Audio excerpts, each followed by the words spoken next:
It's good to have a John in your life. So all right, so I'll get started here, even though I can't see you guys.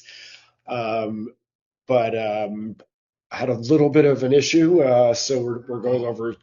We're doing this by Zoom instead of in person. I was really hoping to come down there today.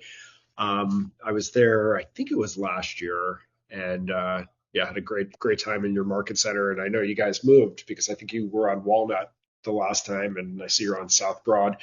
So hopefully I'll get down there sooner than later. But so my name's Seth Levin. I am the co-founder of the Levin Kong team at Keller Williams in New York City.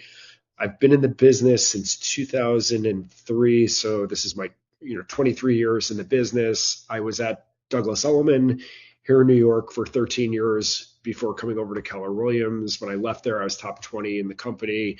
And since coming over to Keller Williams, we've been the sales team of the year multiple years, top team in New York City, including this past year.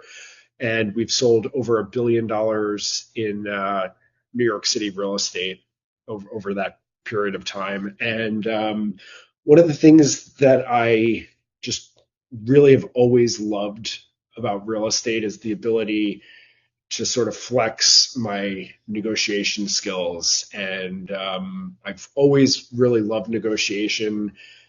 Prior to real estate, I had a gemstone importing business, and it was museum quality gemstones. And I was dealing with owners and miners and all these, different cultures. I was negotiating with people from Africa, from the Middle East, from Asia, from South America, from all over the United States. And I just was intrigued by how differently people negotiate. And it made me, when I came over to Keller Williams, so I guess in 2015, I was recruited. Chris Heller, the CEO at the time, took a hand in my recruitment and brought me to, I think it was a mega camp. And I heard Chris Suarez speak and just really open up his playbook, and, couple other top agents that I'm now very good friends with. And I was just really intrigued by the fact that they were opening up their playbooks and sharing, because when I was at Douglas Elliman, that was so far from the case. People were really guarding their secrets, and there wasn't too much tactical discussions. So when I came over to Keller Williams, I designed a few classes, my favorite of which is this negotiation class, because, if I had a dollar for every time my parents or a teacher would say to me, Seth, this is not a negotiation, and I would say, no, I'm not negotiating, I wouldn't be in real estate, because I'd be retired at this point. I would have made so much money from having that conversation if I got a dollar each time. But what I should have said is, I am negotiating. This isn't open for negotiation. I'm just going to lose, because every interaction we have is a negotiation, particularly in our business. The conversations that we have with our clients, with prospects, with leads, these are all negotiations. Obviously, there's the negotiation that we think of with the other side, with the agent on the other side, with a buyer or seller on the other side. But I think the most important negotiations that we have are with our clients, because we're negotiating our value. We're removing negatives. Oftentimes the negative is, why work with an agent? Why am I paying a commission? Why, when I have all this information on Zillow or wherever the information is these days, why do I need a real estate agent? So we have to start thinking of negotiation starting at first contact with every person. When I have a listing and somebody makes an appointment, we're negotiating when we make that appointment. We're removing certain negatives. We're setting expectations. We're planting seeds as if we're going to be negotiating with that person for this property. So I assume every agent that looks at the property, every buyer that looks at our listing, is going to be someone that we're negotiating with. So I start negotiation right off the bat. It's from inception. It's first contact. And it's there's a skill set for negotiation. A lot of people, because I've been offering this training for 10 years now. It's so frequent that in conversations in the question and answer segment at the end or in the beginning, that I've had people tell me how afraid they are of negotiation, how they don't think they're good at negotiation. But we have to be good at negotiation. Our job is negotiation. It's such an important piece of our business. But what is negotiation? For me, negotiation starts uncovering information. We need to figure out what motivates the person we're talking to in order to see how far we can push, how much we can extract. So it's really from the start, and I think of negotiation as understanding what motivates somebody, removing a negative, setting an expectation, and breadcrumbing them to an outcome, the outcome that we want, or as close to the outcome that we want as humanly possible. It's real estate agents love to talk, right? A lot of people get into this business because they're personalities, because they're attractors, because they're magnetic, and often that is from us talking. However, it's so much more important to listen. Information gathering is the crucial piece of this business, and then we pepper in information. We share things strategically. We don't just give away the keys to the castle. We don't give people every piece of information. We want 90% information extraction and 10% sharing information. And it's so important that as real estate agents, we hone our skills. We become better and better at this, that we almost become Jedis, where we're using mind tricks to get people to the outcomes that we're hoping to achieve. And we're doing this with our clients, not so that we can trick them, but that we can help them get to the benefit of the outcome that they want. They often think that they know something. They have an expectation on how things are going to go. They have preconceived notions. They make bad choices often. So we have to learn how to breadcrumb our clients to the best possible outcome for them. So why is it important to hone our skills? Why is it important to become a good negotiator? One of the main reasons is so we can get higher commissions, right? Oftentimes, I've heard over the years people say, well, if I wasn't a good negotiator with you, how do you think I'm going to do with other people? Or I pay so much money for marketing, I need to be, properly rewarded. But that's thinking that their motivation is caring about you. Their motivation is getting this done quickly. Their motivation is getting the highest price. Whatever it is, we want to show how our higher commission is aligned with that goal. So I know that, there's no universal commission. We can't talk about that this is the commission that is pervasive through the market. But what I do talk about is offering a higher commission as a way to achieve the better number for you, because what we want to do is we want to hit the market as the shiny new object with no chinks in our armor. When we're offering the buyer side a higher commission, we're using that as bait to attract agents to your property, because if apples to apples, there's two $1 million properties, yours and another one, that are very similar.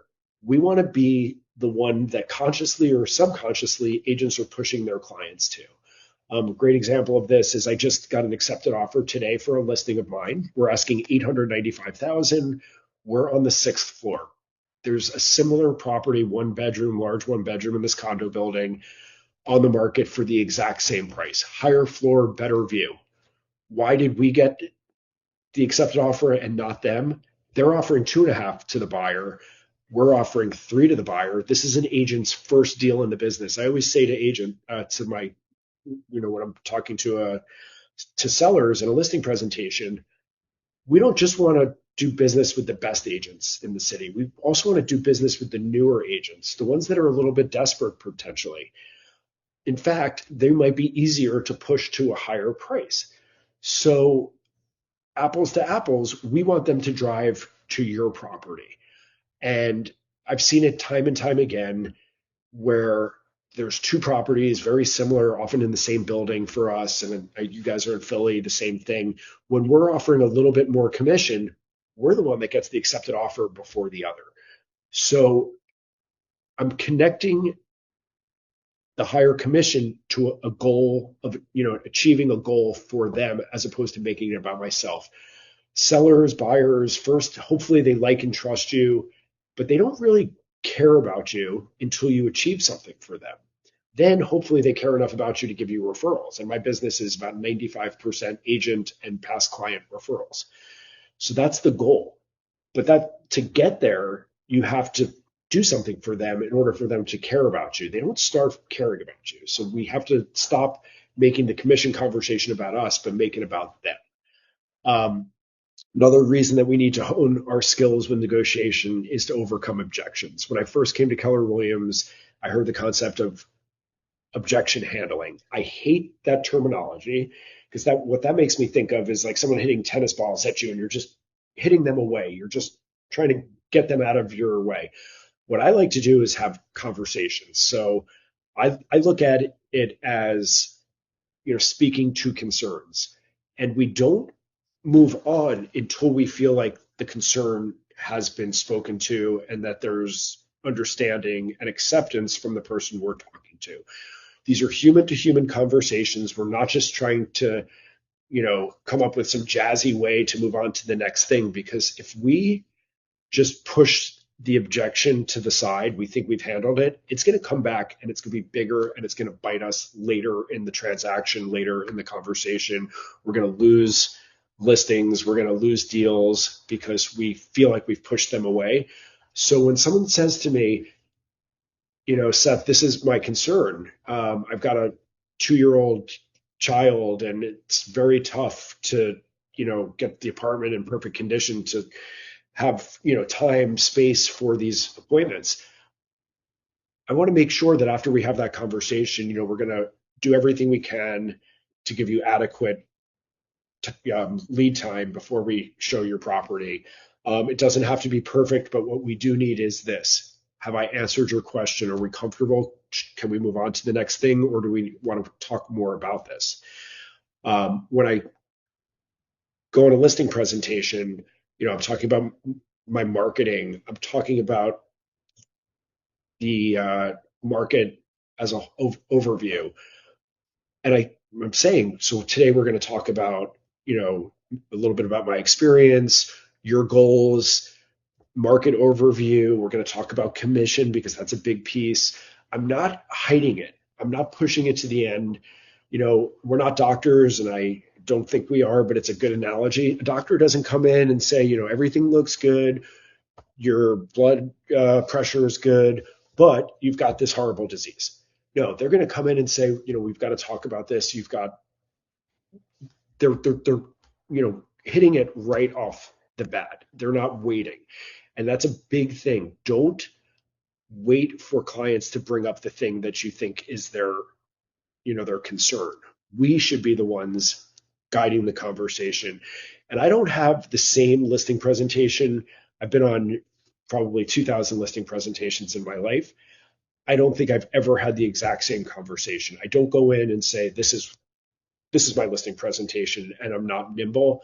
We have to ask questions. We have to leave space for answers. And then we actually have to talk and have a conversation about their concerns, about their goals, about why they're doing this and what is a good result for them, and how we can make this the most rewarding situation, the most rewarding process, the most rewarding outcome possible. And if we do that correctly, we get better results for our clients. If we negotiate from a position of strength without seeming inflexible and we're not pushing people around, I'm a firm believer in come on in, the water's warm, as opposed to trying to strong arm people. Low pressure attracts, high pressure repels. It's like the weather. We want to use other people's momentum in a negotiation as opposed to hitting them over the head. I think it's jujitsu, where you're using other people's force as opposed to striking. I'm creating a runway for people to come into my desired outcome. And if we do that, we get better results. We achieve what our clients want, and we get more business from that. I have a $400,000 buyer that I can trace $80 million worth of referral business to over the last 10 years because she was so happy with the results. She was so happy with the way we treated her. She was so happy with, you know, the way that we showed that we cared and we really thought about what she was looking to do, what she wanted to accomplish in order, to get that type of business. So there's natural versus learned. I'm a natural negotiator. I have a really attuned BS detector. I know when people are not telling the truth. I know, I can sort of see through the lines. I know when to pause. I know when to let other people sort of walk into the trap, whatever. But that doesn't mean that if you're not natural, you can't do this. I'm going to talk about, how we talk to people, how we flatter, how we create low pressure situations, and how we, sort of are conspiratorial in order to get people aligned with our goals. So, there's a lot of different definitions of negotiation. Keller Williams defines negotiation as bargaining between two or more parties, each with its own aims, needs, viewpoints, seeking to discover common ground and reach an agreement to settle a matter of mutual concern. That's a great definition. We're always trying to resolve conflict. We're always trying to, come to a desirable outcome. But for me, it's much more simple. What we want to do is figure out what motivates who we're talking to, connect to their motivation in order to maximize your position. So the way that I look at it is the most important thing in negotiation is to uncover what somebody's motivation is, their why. We want to do that, so that we can, with our clients, we can talk to their why as opposed to what we think their why is. Here in New York, we have, people that have bought Fifth Avenue, Park Avenue apartments back in the 1950s. They paid $10,000 for those properties that are worth $4 million. They're moving to Florida. Is it as important to them if they get 3.9 versus 4.1 as someone who bought it for 4 million at the peak of the market, and now they're trying to figure out how they can make this sale happen in order not to be negative, or to, to make a profit in order to buy their next property or to move out of the city, whatever it is. So we don't walk in and think everybody wants the top price. Not everybody wants the top price. Some people just want it easy. They don't want to do work. They, want it to happen quickly because they've got a business opportunity that they need the money for. So we don't just go in assuming everybody has the same one size fits all motivation, what their why is. We really need to drill down, figure that out, and then focus our conversations on how we're going to help them maximize the opportunity that they're looking for, right? The outcome that they want, as opposed to going in and thinking everybody just wants top dollar.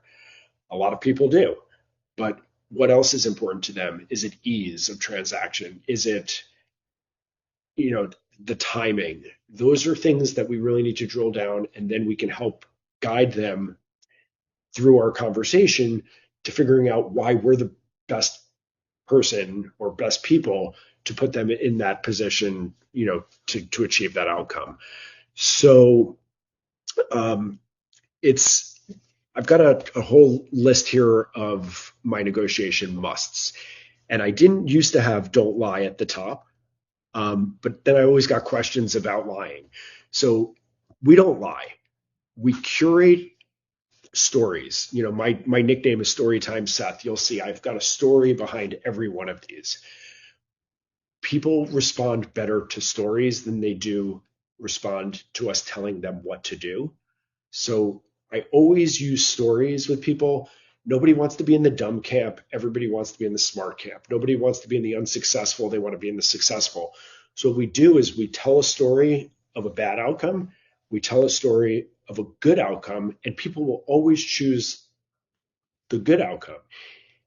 If we tell people what to do, they'll say, you know what, I don't want to paint. But if we tell them a story about how an $11,000 paint job yielded an extra $350,000 on a sale, and I tell the entire story, they're more likely to choose to do that paint job than if I just tell them it's my professional opinion that you're going to achieve a higher number if you paint. No, I don't want to paint.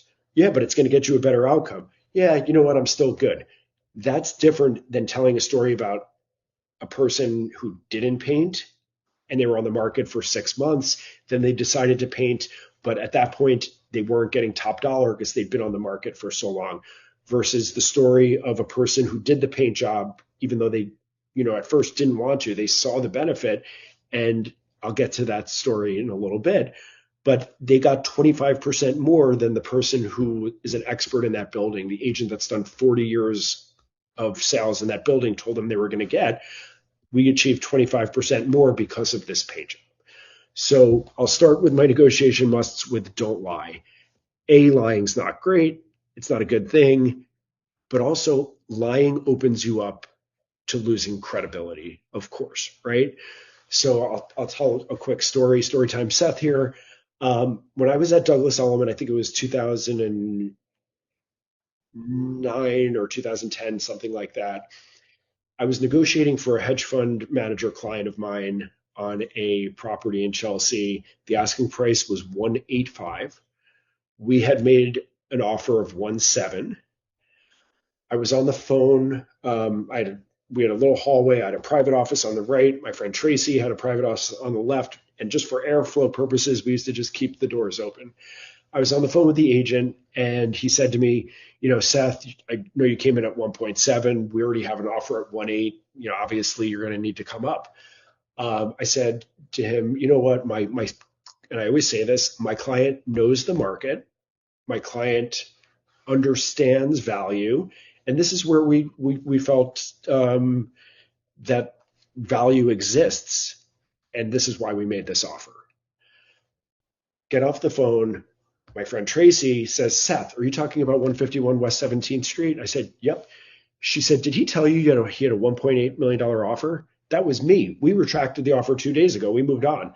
I was like, oh my God, licking my chops because I love information. Information is everything. So I called him back, and I never say, this is, we have a hard deadline, 5 p.m., or we walk. What I do is, instead I did this. I said, you have the offer of 1.8 million. We see value closer to this 1.7. So what we're going to do is we're going to let you move forward with that 1.8. If something happens with that, and I know that something already had happened with that, if something happens with that and we haven't found a property and you guys want to come work with us, we're here at 1.7. So I don't say, we pulled the offer, it's done. What I do is it accomplishes the same thing, but it's low pressure. We're still trying to get people to come in. The water's warm.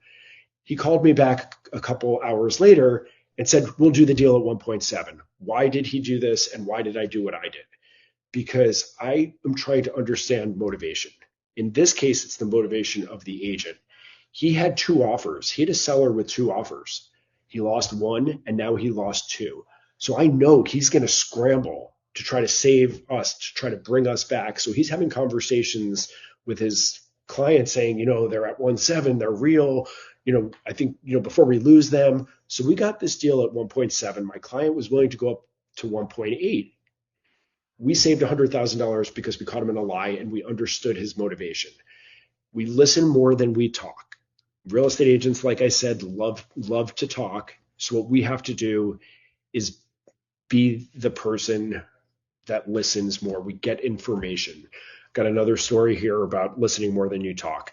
Had a listing on the Upper East Side. They'd done some work. They weren't desperate to leave yet. They had twins in a 2-bedroom, but they were little. They wanted to move to Long Island, but if they didn't get their number, they weren't going to sell.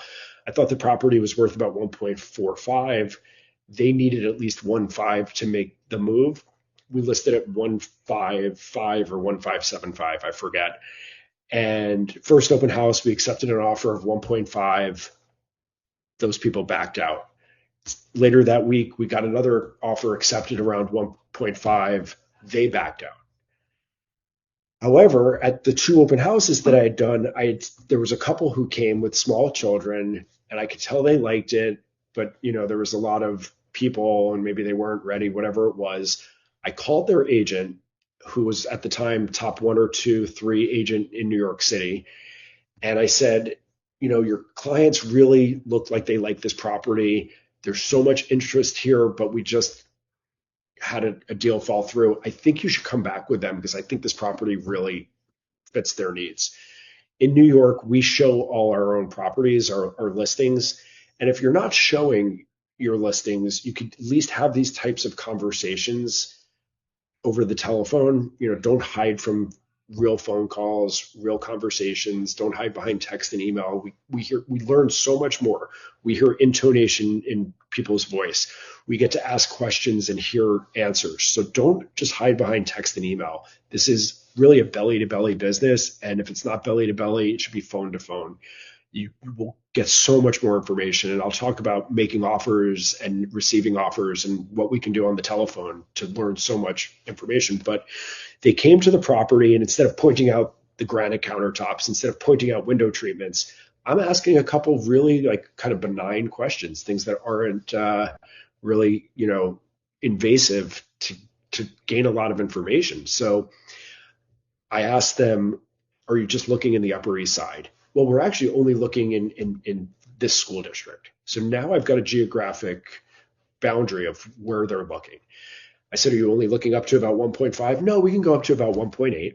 Okay, perfect. Those two pieces of information gave me three pieces of information. I know their price point. I know their location. But I also know that in New York City, there's a deadline in March for getting your kid enrolled in a school district. I know that it takes about 2 months to close on a co-op. I know that this was about 2.5 months before that cutoff. So I know that they need to make an offer now. They need to be in contract in order to enroll into school in the manner of time that they need in New York City. So after the showing, I go to my computer, I look. We're the only 2-bedroom in that school district under 1.8 million. So what did I do?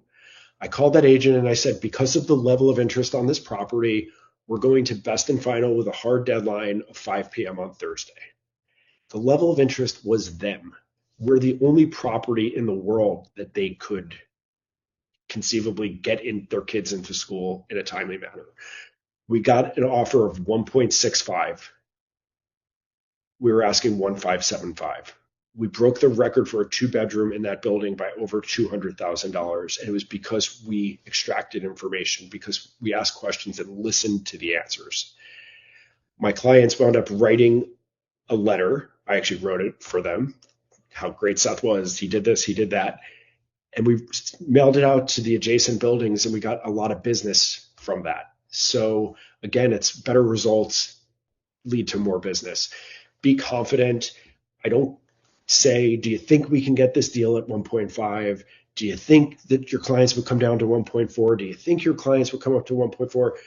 I say, as you know, the market is here. As you know, these multiple comps show us that the value for this property is here.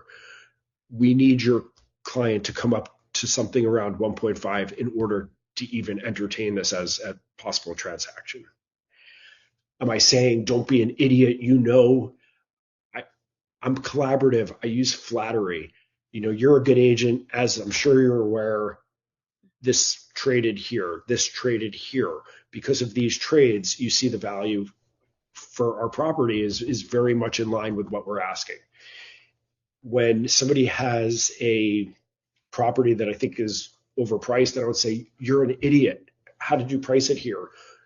I say, my client is very savvy. My client understands the market. We've done our homework. As I'm sure you're aware, you're a good agent. You've been doing comp analysis as well. You saw X, Y, and Z closed here. The value is much closer to 1.4 than your 1.6. I've had a lot of listings as well.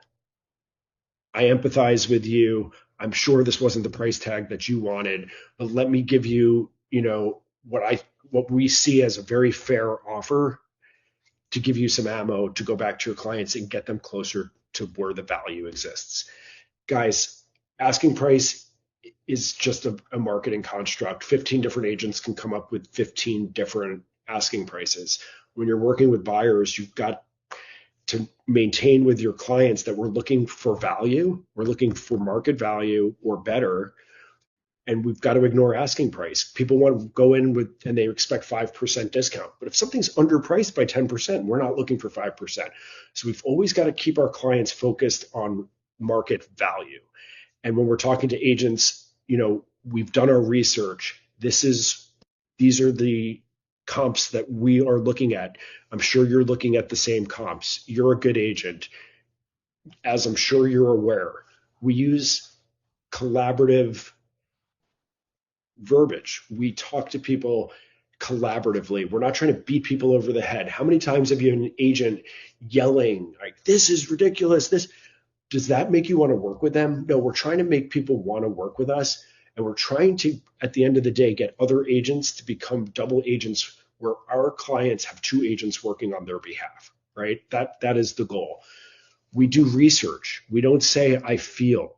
We point to research. And the most important negotiation is that first time we're talking to a seller or talking to a buyer, because we're trying to set expectations, right? We're trying to remove negatives. We're trying to set expectations so we can breadcrumb them to the proper benefit outcome, right? So I have an analytics company here in New York where I can press a button, any market segment, right? 2-bedroom co-ops in Chelsea, 1-bedroom condos in the Upper East Side. And I've got about 16 different data points that I have open before I have any conversation with a buyer or a seller. Because if we're just talking about stuff that they can research on their own, that they can see by looking at Zillow, we're not negotiating our value. People want to work with people that know more than they do, right? So I've got average days on market. I've got supply for their particular market segment, month over month, year over year, pending, meaning in contract, month over month change, year over year change, average listing discount, average price per square foot. These are things that before I had this tool used to take me hours upon hours, sometimes days of research. Now I press a button and it's done within 5 minutes. But what I really focus on is the relative strength of a market segment. If it's a buyer and they're sort of agnostic about neighborhood, I'm going to compare and contrast a few different neighborhoods. And the way I do that is pending over active. So if there's 10 active properties and there's 20 in contract, the market pulse is 2. If there's 10 in contract, but there's 20 on the market pulse is 0.5. Then I can compare different relative strengths and weaknesses of different markets. And we can do this in order to help people sort of understand that the market is dynamic, that there's fluidity, like there's strength in certain market segments, like a neighborhood in Philly, a type of property versus another property. And this really works in your favor. It helps you get more business when people think that the market is just this one big organism that acts the same way in every different market segment.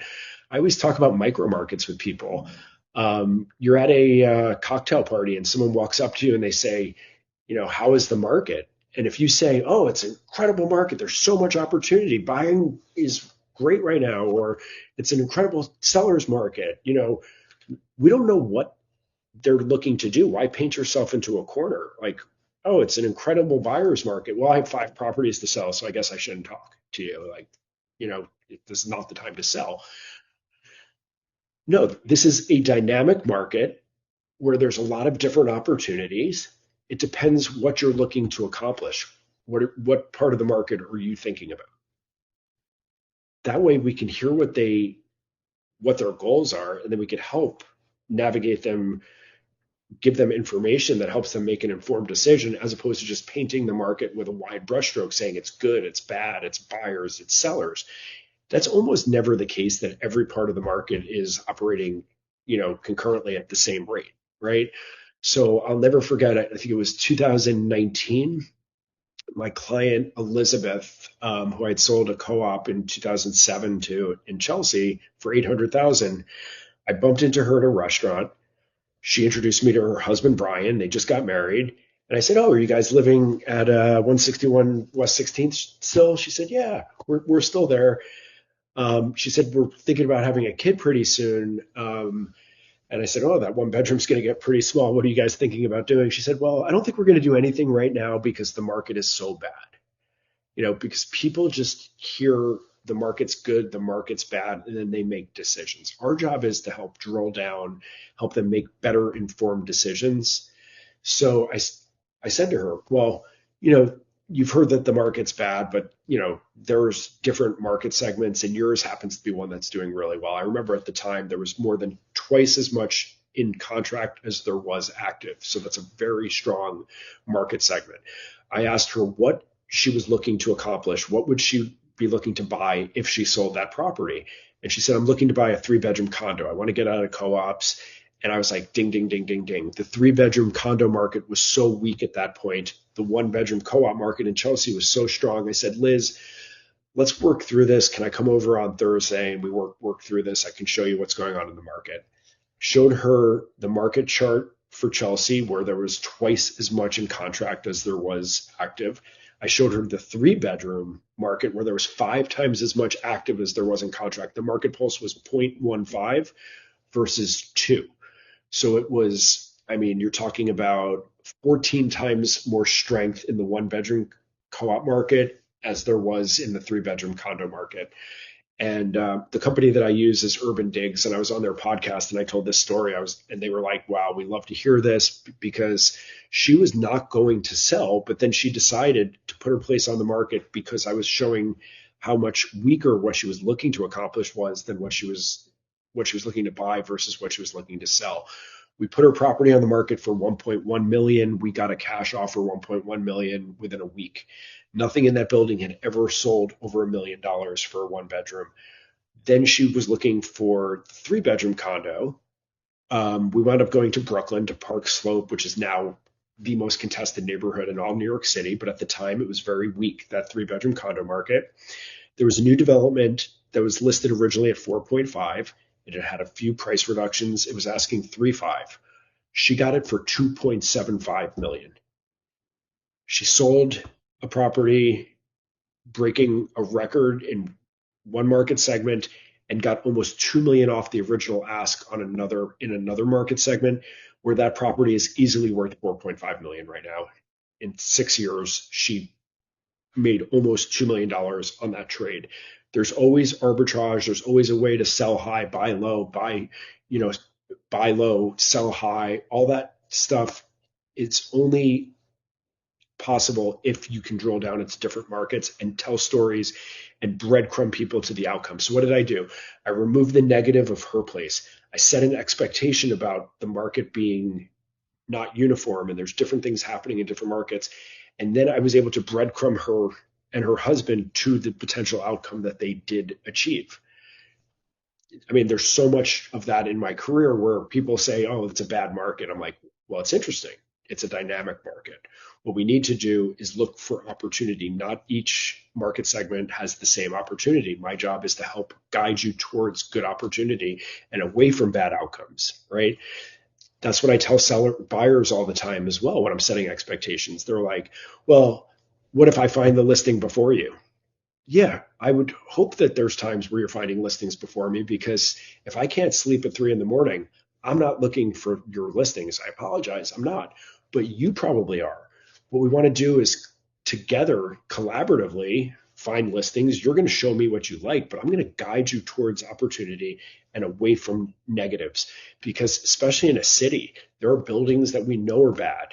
There are buildings we know have been, not appreciating, that have assessments. The HOAs go up every year 7%. I'm going to guide you away from bad opportunities to good opportunities, and I'm going to be here expertly negotiating the best possible outcome. I'm going to optimize this for you. That's what I'm going to do. So I'm setting the expectation that it's not a race to find listings. I'm removing that negative, right? I'm setting the expectation that you bring me listings as well. We're going to work together, and I'm going to breadcrumb you to the outcome that I'm going to be the person that gets you the best deal and guides you towards good opportunity.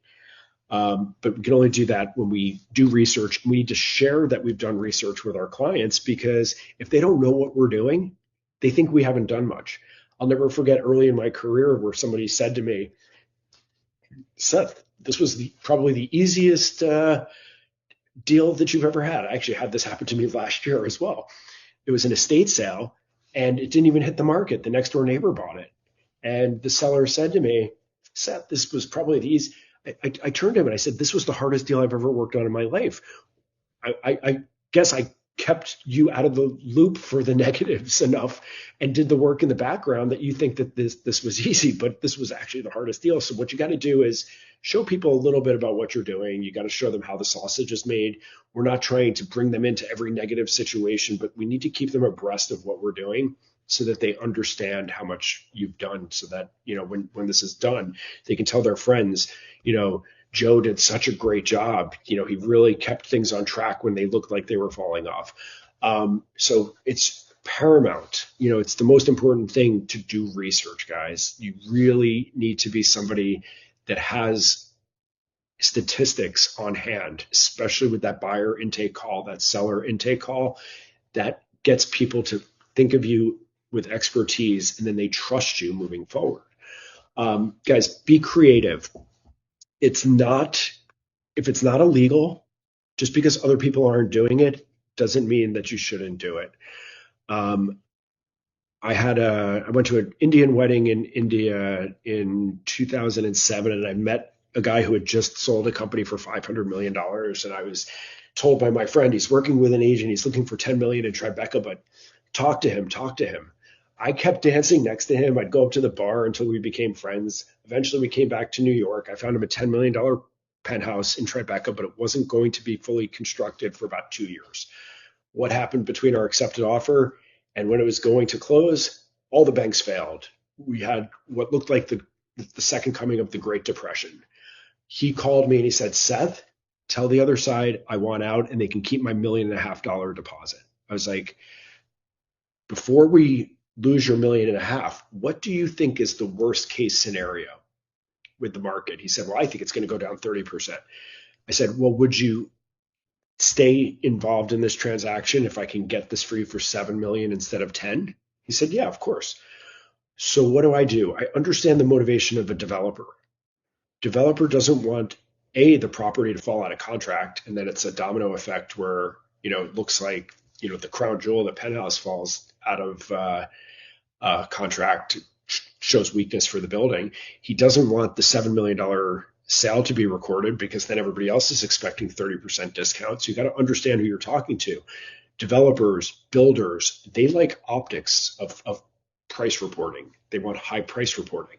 So what did we do? We kept the $10 million price, but we put in transfer tax, mansion tax, common charges, taxes for the next 10 years. Got $1 million decorator credit. We got a $500,000 parking garage spot for him, and we netted out to 7 million, but the developer kept the optics of the $10 million price.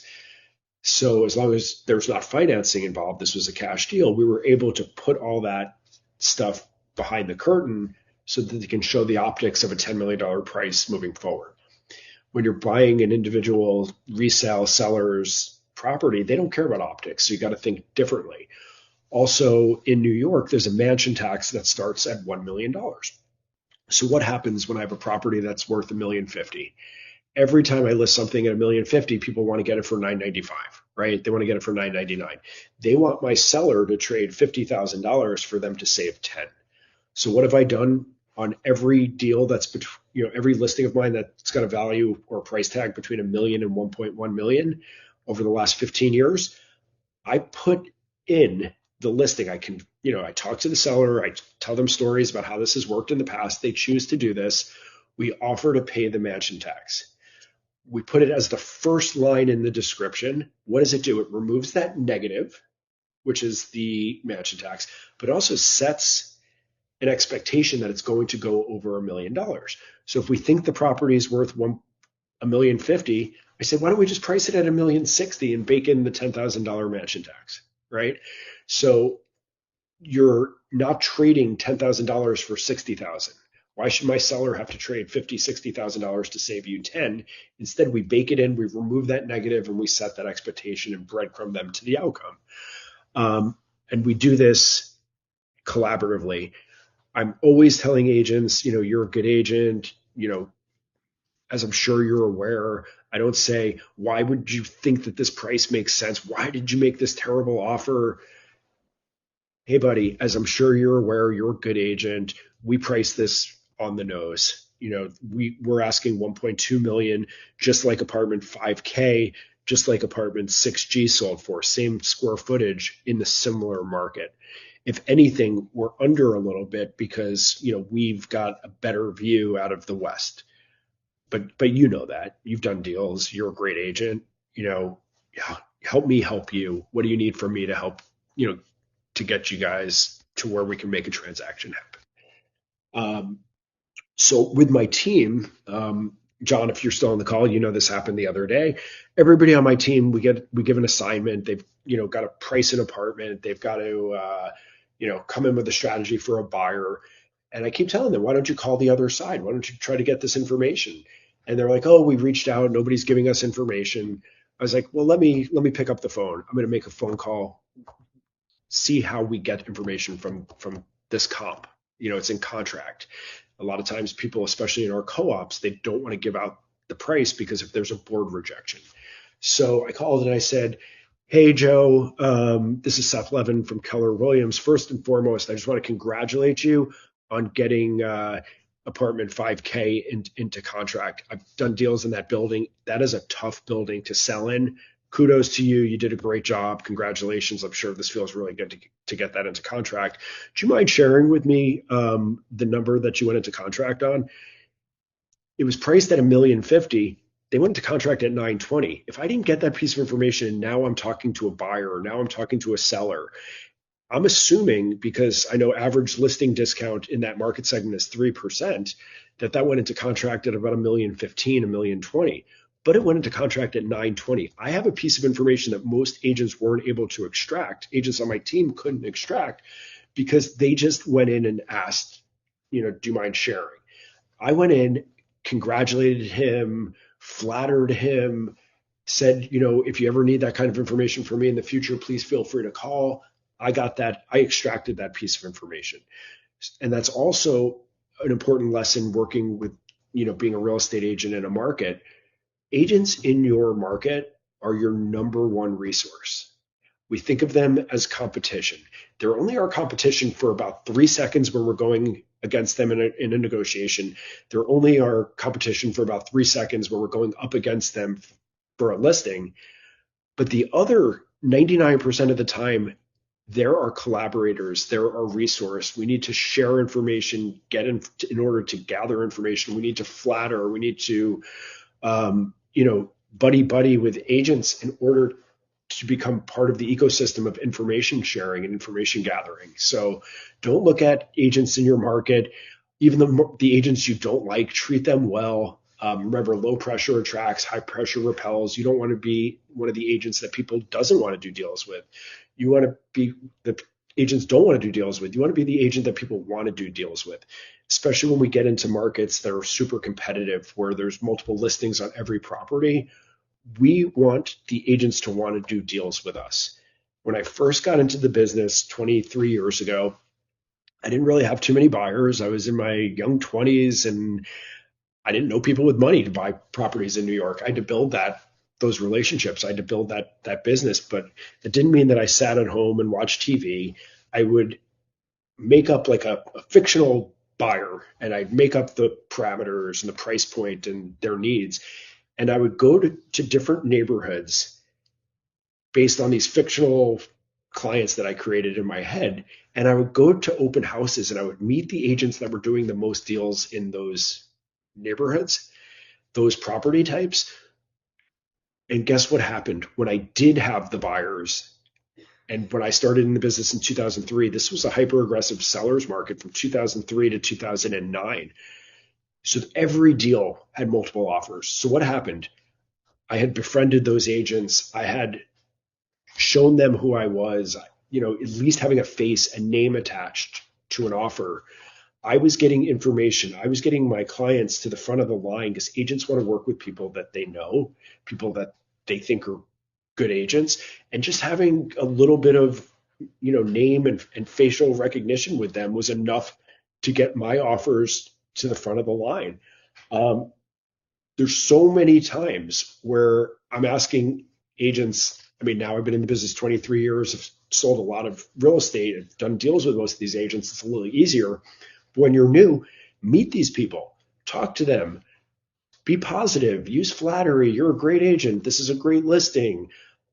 It's going to pay off dividends when it becomes competitive, right? When you need that agent to be on your side. I'll say to agents all the time, I've got this great buyer, really likes your property. It's in a highly contested seller's market, guys. It's the only time that I'll give that information out. Usually I'll say, they like this property, they're looking at other things. If they can get this at the right price, their buyer is here, but otherwise, there's other things that they're interested in as well. But when it's highly contested, they want this property. What do? We need to convey that they want this property. I will ask, can you tell me where the offers are coming in? Where is the top? If you don't ask, you don't find out. Just talking to your client, you're in a black hole. Talk to that agent. Sometimes they'll just tell me our top offer is $1,050,000. Like if you come in above that, you'll get this. And then before I press send on the offer, before I call, to let them know that the offer is on its way, I'm asking them, is that still the case, that $1,050,000? Even if they don't tell you, they're going to tell you something. So try to be as collaborative as possible. Remove negatives. I've talked about this a lot. Guys, I had this like 2,500 square foot 3-bedroom condo in Chelsea. Chelsea 3-bedroom condos at the time were about $2,000 a foot. This should have been a $5 million condo. Instead, we had it listed around $3 million. Why did we do that? Because every window faced a brick wall 5 feet to the adjacent building. My client, the seller, didn't care. She just wanted big space. It's a city of trade-offs, right? I tell people this every time I talk to people, and you guys can use this as well. It's a city of trade-offs. We're going to have to trade certain things. We're going to have to trade view for size. We're going to have to trade, finish for a better building, a better location, whatever it is. It's a city of trade-offs. So what did I do every time somebody came into the property? Every time I showed the property, I'd say, guys, come here, check out this view. Look at this view. They'd say, it's a brick wall. I'd say, well, you've heard of $1 million view. This is a $2 million view. I'm removing the negative, but I'm also setting the expectation that, oh my God, you're getting an extra $2 million worth of property because of this view. So I'm turning the negative into a positive. We got full ask for that property. And if I tried to hide that view, if I put the windows down and then they opened it up, they would never, once people get something cemented in their head, it's really tough to change that perspective. But if while the cement is still wet, if you help guide them to the shape of the cement that you want, you have a much better chance. Another, example of removing a negative is I had a client, she lived on the first floor of an apartment building. She didn't sell it. She bought something on apartment 4A on the Upper East Side. She was deathly afraid of elevators. She thought she could get over it, but she wanted to keep that one, that first floor apartment. Guess what? She couldn't get over her fear of elevators. She said, Seth, let's sell this thing. We bought it for 1.1. She bought it for 1.1. That was apartment 4A. Apartment 8A, the same line, the exact same apartment, 4 floors higher, which cleared the building and had an open southern view all the way to the financial district. That one sold for $800,000 between when she bought and when she wanted to sell. That is really a tough thing to overcome, which is why I tell sellers all the time, and maybe write this down. When people ask me about a sales price, I always say, well, the market's dynamic, so pricing has to remain fluid. You're not going to list today between when we talk today and when we list. You could be counterfeited or benefited by activity that happens in the market. Your upstairs neighbor could list for 1.7 when we're about to come on the market at 1.8. That could change our whole calculus on our strategy, right? Or, something could sell for 2 million and that could move us higher. We can be benefited or counterfeited by activity in the market. She was counterfeited by activity that happened in the market. However, I'm not just going to say, oh, throw in the towel or say, no, you're going to take a huge loss. I'm going to try to extract information, right? Information is key. Not all information is what we want. It's not always, the shiny information. Sometimes it's bad information, but all information is good. It's better than not having information. So I knew somebody in the building, actually the penthouse owner in that building. I called her and I said, "Do you know anybody on the board? Can you find out why 8A sold for 800,000? That seems really under market." Um, she found out. She called me. She said that was a parent selling to a child, and that was the lowest number that the co-op would allow it to be reported as. What do you think I did every time someone made an appointment for that apartment? I would say, as I'm sure you saw, apartment 8A sold for 800,000, but that was a parent selling to a child. That was the lowest price that the co-op would allow. What did I do? I removed the negative, but I also said to them, as I'm sure you saw, guess what? Most people don't look at sold comps before they're making appointments. But I'm telling them, you're a good agent. I'm sure you saw this. But I'm doing that to remove that negative before it gets cemented, because once they cement in their head that we're overpriced, I can do all the best singing and dancing, talking about, it's a parent selling to a child. It has nothing to do with this unit, but they've already got a negative sort of taint in their brain about this price. And we don't want that to be something that they carry forward. So we remove it as soon as we possibly can. When we're making the appointment, we're talking about that. When we've got a property that's in need of work, what do I say to people all the time? Well, this is incredible. It's been priced in, the fact that this needs gut renovation. What I hate is when properties have 15-year-old renovations and they don't price in the need for a renovation. Here, at least it's priced in, because you're probably going to do the same gut renovation on that 15-year renovation as this 40-year renovation, but we've priced it in, right? We're turning negatives, we're setting the expectation, we're breadcrumbing them to the outcomes that we want. Guys, stay calm. You are not supposed to be emotionally going up and down with the transaction, up and down with your client. You're supposed to be the calming force. I always like to say we're the doc, DOCK. I was on a podcast and they thought I said duck. And it took me a while to wonder why they were talking about birds. But be the doc. We're the dock. We're cemented to the ground. We've got, we're attached to the seafloor. We're immovable. We're the calming force. We've seen this a million times. You hire a professional because they've seen it before. We're not supposed to have, crazy reactions to everything that's happening. The agent on the other side screaming, the seller is a jerk, this, that, all that stuff is the ocean going up and down. Your client is the boat, right? They're going to go up and down with that, but you're going to do your best to keep them tethered to the dock so that they're not crazy swings up and down. You've got to hold your clients calm. I like to say to people all the time, they're like, you know what? The seller's such an a-hole. Like, let's move on. I'm like, you know what? The seller might be a jerk here, but what we got is a seller that's motivated. A seller we're buying in a location that's undervalued. You got an incredible price, and there's a lot of runway for appreciation ahead of us. Pull out if you really want to pull out, but don't pull out because of the seller. Because guess what the beautiful thing is? When you move in, the seller is going to be gone. You're never going to talk to them again. Or, oh my God, interest rates, or the new mayor, or whatever it is. You know what? A lot of times, it's just smoke. We're not, we had the Great Recession of 2009. The market only came down about 7% and it instantaneously went back up. The pandemic, everybody thought everybody was leaving the city, but what we saw was that the market actually went up the next year.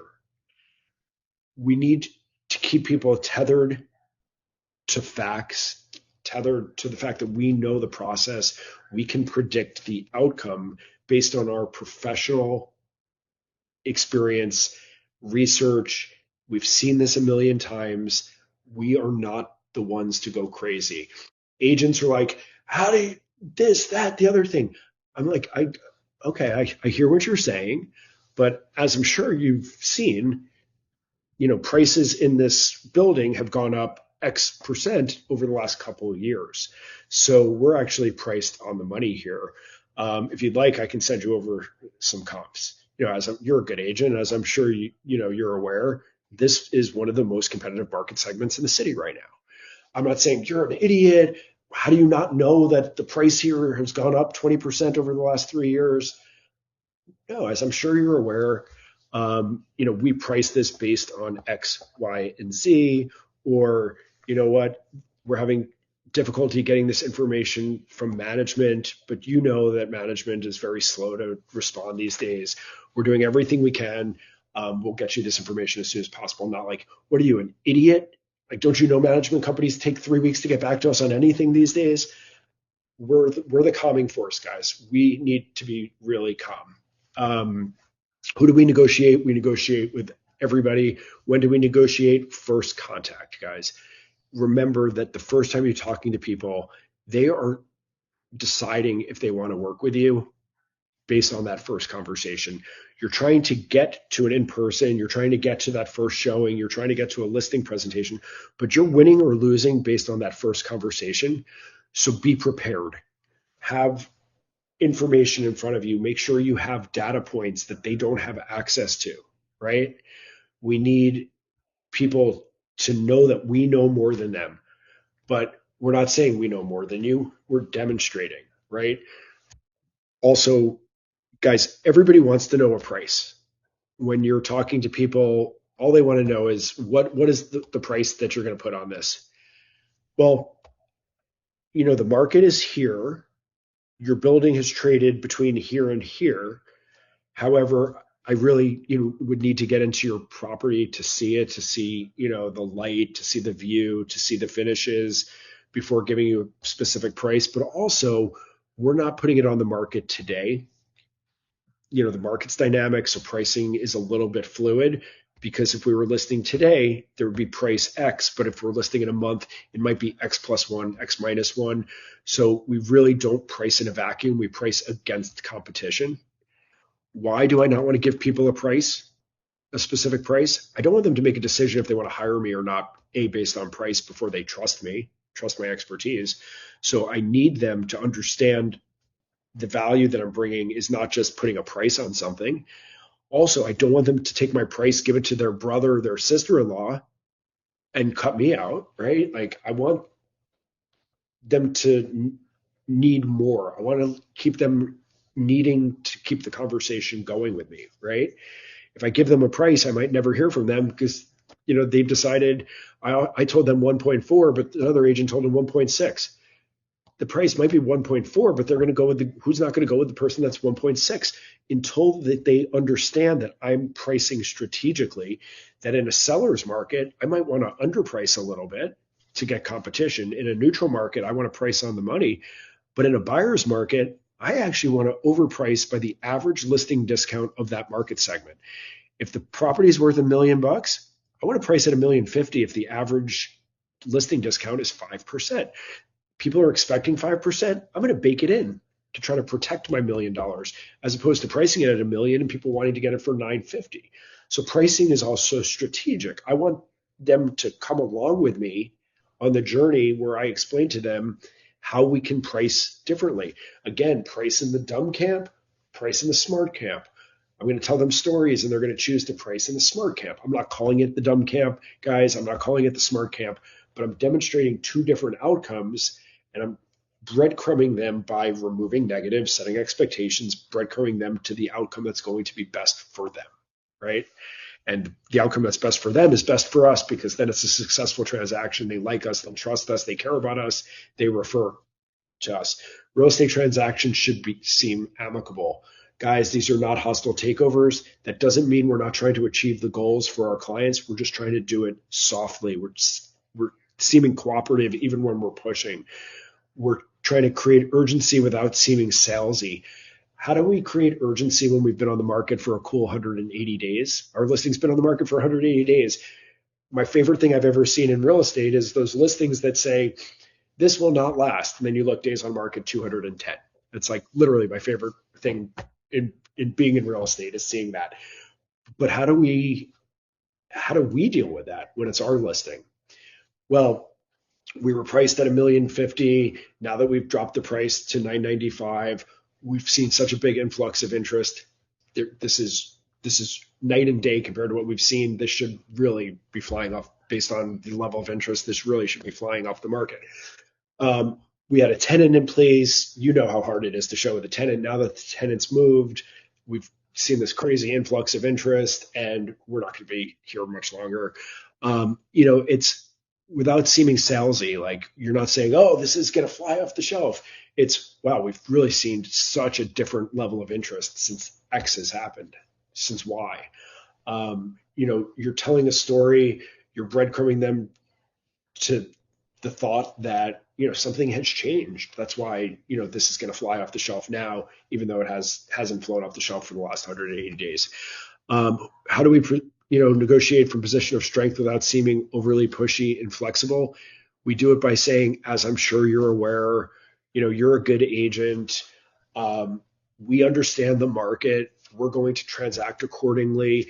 I'm going to make an offer that is very much in line with the market right now. It might not be in line with the asking price, but asking price, as we both know, is just a marketing construct. We're going to give you a very fair offer. When they make an offer we don't like, I understand. I work with buyers all the time that want to make low offers. I empathize. I get it. We're not going to hold it against you, but we are going to respond with something that's in line with the market. Does that seem better than saying, you're an idiot, why'd you make this offer? Which one do you want to hear as an agent? Which agent do you want to work with? The one that calls you an idiot, or the one that says, I totally understand, it happens to me all the time too. We're asked to make low offers way below market, but I don't care. I understand that this is a dance back and forth, but we're going to, I can give you any kind of resources you need to demonstrate the value that we have here. I've got all the comp analysis if you want me to just pass it along to you. Guess what? That's the best thing that could ever happen. I want to pass my stuff along through the agent to their client. I want that agent to turn around and be that agent that's working for me. Also, when you're typing emails back and forth to your clients during a negotiation or back and forth to the agent during a negotiation, you want to create something that would be seen by their client, because oftentimes that's what they do, right? They just pass it along. So might as well pack it with information, put in bold the things that you want them to see. Making an offer for a buyer. Do I just press send? Do I just make a text offering $975,000? No. I want to make my offer professional. If I get an offer from somebody that doesn't look professional, I'm like licking my chops. I'm like, oh my God, I'm going to tell them, oh, I'll help you. I can tell you're new. I'm going to help you pay full price or above ask, for my listing here. But even if you're brand new, have somebody in your office look at your offer. Does this look right? Right? Ask your manager, ask your team leader, ask someone that's running a team in your office, a top agent. Ask them to take a look. So what do? I put a cover page on all my all my offers, sorry. And in the first paragraph, all the high level information I put in bold: the price, whether there's a contingency, the down payment, financing, not financing, exclusions, inclusions, closing timeline, whatever it is. I'm putting that stuff in bold. What happens? I call the agent before I send the offer. They don't pick up. I don't send it. I call, I say, oh, Joe, are you able to talk for a second? Oh, you are? Then I press send. Did you see the offer I sent over? Oh, no, I haven't seen it yet. Let me check my email. Guess what? It's the first thing on the top of their email. Very easy for them to find because I just sent it. They open it up, and every time without fail, they read me my offer back to me. Guess what? I wrote it, so I already know what it says, but I get to hear the intonation. I get to hear their unrehearsed, unvarnished, visceral response to my offer right off the bat. 1.875, okay, contingent on financing, contingent on the sale of a home, whatever. I get to hear what the pain point is, or what I think they're telling me is the pain point. So now when I go back to my client, I can say, I don't think we have to push hard on our price to get this apartment, I think we've got to revisit this mortgage contingency. And I've got a creative way to waive the mortgage contingency and mitigate the risk for you. And maybe that would help us get this property. One of the things that I do, guys, is we put 10% down payments here, cash down payments with our signed contracts in New York. If somebody waives their mortgage contingency and they don't get their mortgage feasibly, like they could lose that 10%.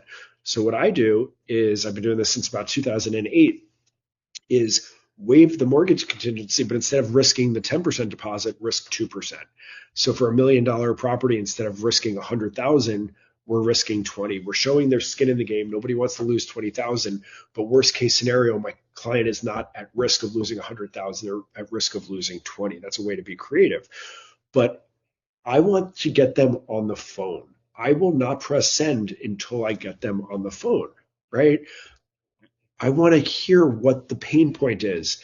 I want to hear if they're super happy about something in the offer, or if they're upset about something in the offer. That's information, right? And then what do I do when receiving an offer for a seller? Same thing. I reach out to them. I call them as soon as I get it. They don't pick up. I call again. They don't pick up. I text. I email. Need to have a conversation with you. I need to clarify a couple things before submitting this offer. Guess what happens? Before I can submit this offer gets them to call me, right? You have a hard time getting real estate agents to call you.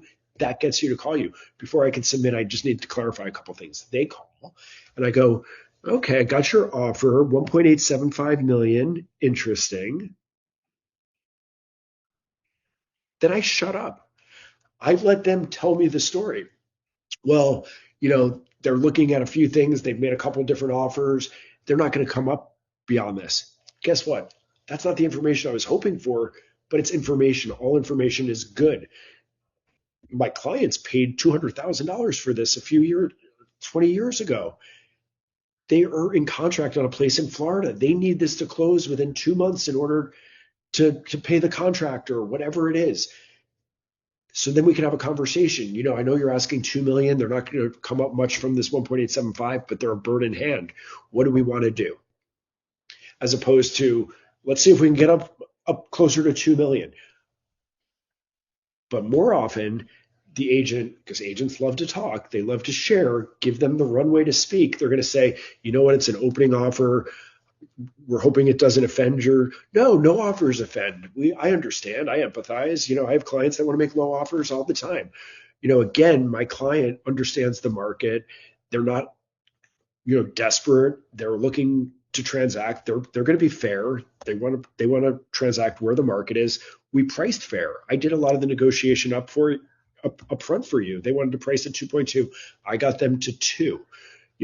That's in line with where things are trading in this building. If you need, I can help you by showing you the homework that I did in order to get them down to 2. I can show you the homework, in order to help get you guys closer to market value, right? That's how we come on in. The water's warm. We attract, we don't repel. In a seller's market, what do you do when you're a seller? You want to come to market. You want to show in the best possible light, but also, underpricing a touch. Obviously, this. You come in, you want to have multiple offers and then create high pressure and get it to go up. But if you're a buyer in a seller's market, you're working with a buyer and you keep losing out on, highest and best and final, competitive bidding situations. You have to have this conversation with your buyer, and it comes down to time horizon. How long are you going to live here? Right.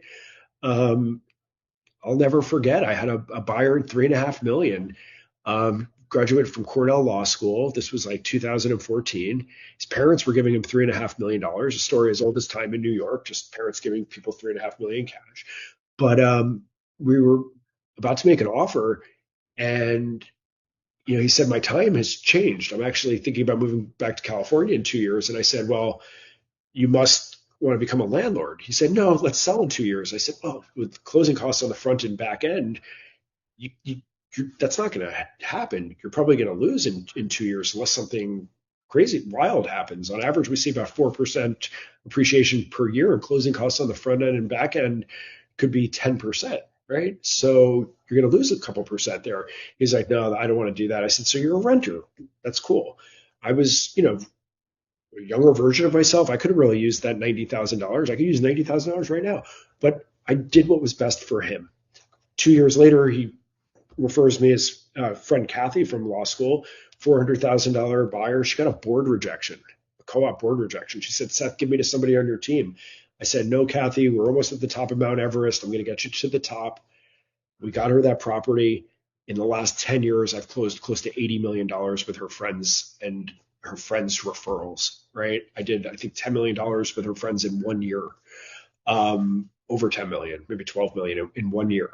Why is that important? I mean, don't push people to do things that aren't good for them. It comes back. It's not right. It's not what we're here to do, but it also comes back. Do right by people, but understanding time horizon, you can help people make good decisions. But in a seller's market where things are really highly contested, you're going to go above ask probably. You're probably even going to go above value if you want to get the property. So I think this was 2 years ago. This was in Park Slope, Brooklyn, one of the more competitive market segments.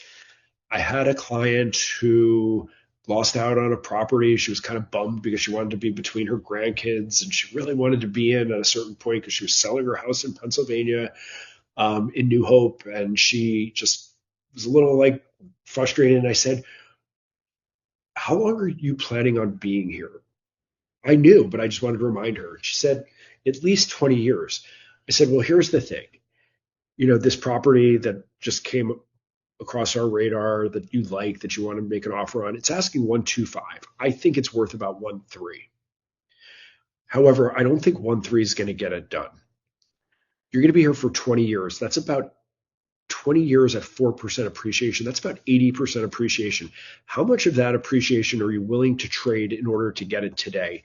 And remember that market is climbing. So if we miss something today, the price tomorrow is going to be a little bit higher. She said, I'm willing to trade about 2 years of appreciation. I said, so we can go 8% above ask. I don't think you need to go 8% above ask or 8% above the 1.3. But she said, you know what? Let's go in at 1.5. She's like, I'm willing to, if I'm going to get 80% appreciation on this over time, I'm willing to go $200,000 above where you're telling me the value is, or maybe went to 1.45.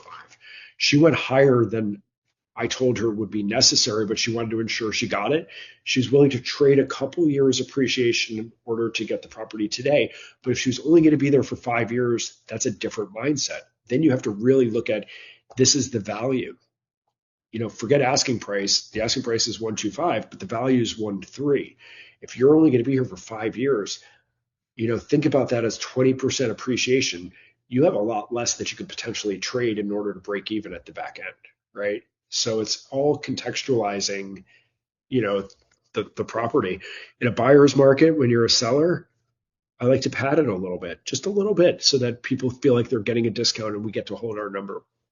If you're a buyer in a buyer's market, you're representing a buyer. You don't want people to think that there's just blood in the water everywhere. So you have to explain to them, people price differently.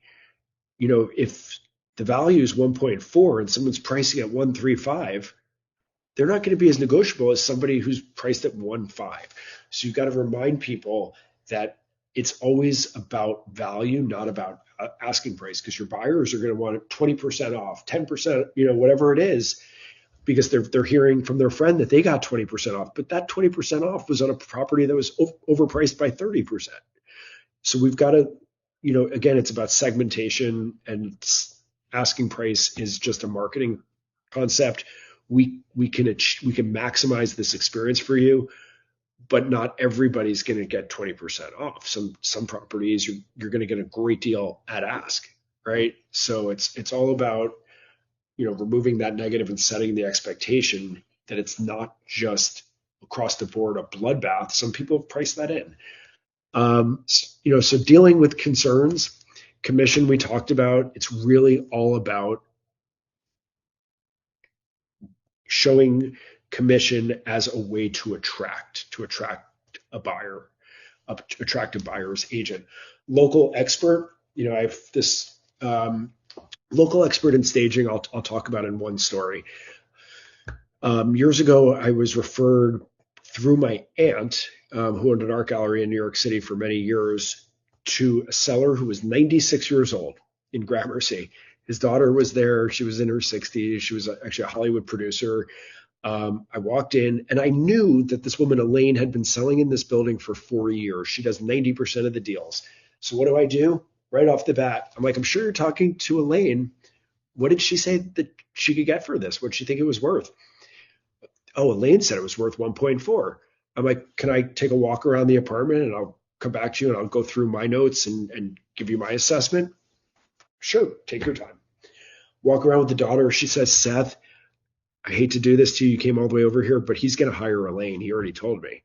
I'm like, yeah, of course. I'm sure he's talked to Elaine, and a lot of people hire her. But let me look, and we'll have a conversation and see if he changes his mind. We walk around, we sit down, and I said, so you mentioned that Elaine said she can get 1.4 for this. I said, yeah, of course she said she could get 1.4. I see she's selling everything in this building at about $800 a square foot. Gramercy as a whole is trading at about 1,000 a square foot. So this building is underperforming the neighborhood, and it's being driven by this one agent. She's a great agent, but she can't contextualize value across the entirety of the neighborhood, across multiple neighborhoods, multiple property types, because she only works in this building. I'm not a neighborhood expert. I'm not a building expert. I'm a real estate expert. I can contextualize value to buyers across different market segments, across different neighborhoods, different buildings. This is actually a building that's underperforming. I think that if you're properly, represented and the marketing is good and the negotiation of the agent is tact is strong, you're going to get at least 1.5 for this. And, if you wanted to do a little bit of staging and painting, I think you can get significantly more. Well, we don't want to stage. I'm the 96-year-old guy. Like, I don't want to do anything. I said, well, what if I could, with the super, get some of the stuff out of the property? You don't have to pay for any staging. But what I would want you to do is get a paint job. Can I call my painter? I called my painter. He offered I gave him a lot of work. He offered an $11,000 paint job. I said, if you do this paint job and you let me minimize this place, I think we can get 1.7. Next day he calls, he hired me. He wanted that 1.7. This was a 96-year-old man who wanted that 1.7. He was moving to Arizona to live with his girlfriend, 96-year-old guy. But he wanted to squeeze every last dollar out of it. So what did we do? We minimized, we painted, we did the first open house at 1.7. The place looks fantastic. I actually take this on most of my listing presentations because this tells me an incredible story about not using the building expert, using me, the market expert, and about doing some staging or painting. First open house, tons of people there. The reason I knew we could push to 1.7 is there was no 2-bedroom under 2 million outside of us on the market in Gramercy. However, this needed everything to be gut renovated, but we minimized that. We removed that negative a little bit by, the paint job and a little bit of patching and the minimizing of all of his stuff. It had burgundy walls and gray ceiling, and there was stuff everywhere. So we made this look beautiful. First open house, of course, Elaine came and she said, "This is so overpriced that it will never sell." Ha ha ha. There was a guy who came to look at it without his agent at the first open house. I was talking to him and his family for a while. He was the perfect candidate. He wanted to do work. He wanted to be in Gramercy. He wanted to be able to walk to Google. I called his agent and I said, as I'm sure your client mentioned, there was tons of people at the open house. We're going to fly off the market. This is not salesmanship. I'm just, trying to be transparent because it seemed like he really wanted it, that this is going to go pretty quick. I advise you, if your client has any interest, to get him back in and for you to come so you can see what a great opportunity this is. They come. What do I say to him? I said, this is going to fly. There's so much interest on this property because of the level of interest on this property. I don't anticipate this being on the market very long. In order to, not get involved in a bidding solution, my advice to you, offer 1.75. My guy's probably going to take it and you can wrap up this property, this week. We got the offer 175. He was going to work with someone who would have advised him to accept 1.4. Working with an expert agent, not working with the local agent who's only tethered to the most recent comps in that building, in that neighborhood, whatever it is, who can contextualize value across neighborhoods, who's looking at trends, not just looking backwards at the most recent comps. I'm seeing what's going on in the entirety of the market. So through that story, showing that prop, the show sheet, the brochure, I'm explaining how a little bit of staging, a little bit of painting, using a market expert, not the local expert, can reap a 25% benefit. So now when people tell me they don't want to do any staging, they don't want to do any painting, I don't have to say, hey, dummy, everybody knows, don't you watch HGTV, and a little paint job, a little fixing of the cabinets, we'll get this thing sold for you. No, instead I tell the story. And I say, well, we don't have to do that, but this is what happens when you don't. And this is what can happen when you do, right? So again, we're breadcrumbing people to the outcome, the rewarding outcome. Hardest one, friends or family, right? This is why I don't just tell people what the price is. I give people a range. I don't want them to give it to their friends and family. I talk about strategy, but I don't tell them every single thing we're going to do because I don't want them to give it to friends or family. What do we do when someone wants to work or mentions to you that I've got a sister-in-law who's in real estate, a cousin who's in real estate? I say, well, let's start with this. There's a reason I'm here, right? I'm obviously the agent that you want to work with. We got to figure out how you can not offend your friend or family member. Let's talk about how we can do that and how you can get the agent that's actually going to maximize this asset for you, right? What am I doing? I'm with conspiratorially, collaboratively trying to figure out how they can work with me and not hurt them. If we can't figure out a really great way, I've got an elegant way of doing this, and it's a way that shows them that I'm a better agent and I'm willing to help that agent. Well, you know what? I work by referral. I give a lot of referral fees. I'm willing to pay a referral to your friend or family member, but I'm also willing to mentor them during the process, and I can show them how I'm going to maximize your asset, how I do everything in order to make this the most rewarding, financially beneficial process for you. Of course, they don't want to work with the mentee. They want to work with a mentor. So that's a fantastic way to get around friend or family. And just because it's not typical doesn't mean it won't work. Be creative, and have the other side thank you after you maximize the outcome for your client. I love when people say this was so rewarding for both sides. I'm thinking to myself, well, it was a little more rewarding for my side, but I'm glad you feel good about it. That means I did my job. So now I can finally see you guys. It was a little funny talking to my presentation the whole time. So great to see you guys. Anybody have any questions?